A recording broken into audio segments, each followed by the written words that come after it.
So hello everyone, welcome back to my YouTube channel. আমি সুজয়, তোমাদের সাথে welcome back to my brand new video. তো বন্ধুরা, আজকে কথা বলবো চন্দননগর নিয়ে। দুর্গা পুজো, কালী পুজো তো শেষ, এখন যে উৎসবটা বাঙালিকে এখনও পুজোর আমেজে আবদ্ধ রেখেছে সেটা হচ্ছে জগদ্ধাত্রী পুজো।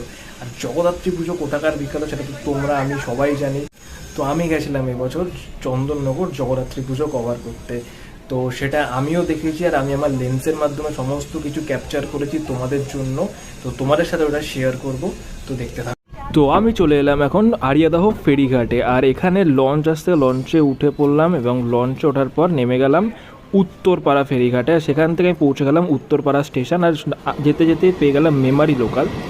আর সেই লোকালে উঠে প্রায় ফাঁকাই ছিল লোকালটা, এই যে এখন যাচ্ছে। আর আমি নামলাম মানকুণ্ডু স্টেশনে। তো বন্ধুরা, মানকুণ্ডু নেমে যাওয়ার পর আমি যে প্যান্ডেলগুলো দেখেছি সেগুলো তোমাদের সাথে শেয়ার করছি। আর হ্যাঁ, আমি তোমাদের আগেই বললাম যে আমি কিন্তু প্রথমবার চন্দননগর গেছিলাম, সেটার জন্য হয়তো সমস্ত প্যান্ডেলের বা সমস্ত ক্লাবগুলোর নাম আমার হয়তো বলাটা সম্ভব হবে না। তো পুরো ভিডিওটা যা যা ঠাকুর দেখেছি সেগুলো পুরোটা তোমাদের সিনেম্যাটিকভাবে দেখাচ্ছি, তো দেখতে থাকো। আর যে প্যান্ডেলের বা মানে যে ক্লাবের নামগুলো মনে আছে সেগুলো আমি তোরা মেনশন করে দেবো, তো দেখতে থাকো।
তো আশা করি সবাই এটা চিনতে পারছো, এটা কিন্তু আমাদের মুদিয়ালি 2023-এর প্যান্ডেল কলকাতার। ভেতরটাও দেখো, ভেতরটাও কিন্তু প্রায় একই জিনিস, পুরো প্যান্ডেলটাই এখানে আনা হয়েছে। বোর শিবতলা এই পুজোটার মানে ক্লাবটার নাম। তো ভেতরকার স্ট্রাকচার আর এই সিলিংয়ের ডিজাইনগুলো কিন্তু সেই একই আছে, তো দেখতে পাচ্ছ সেই একই লাইট।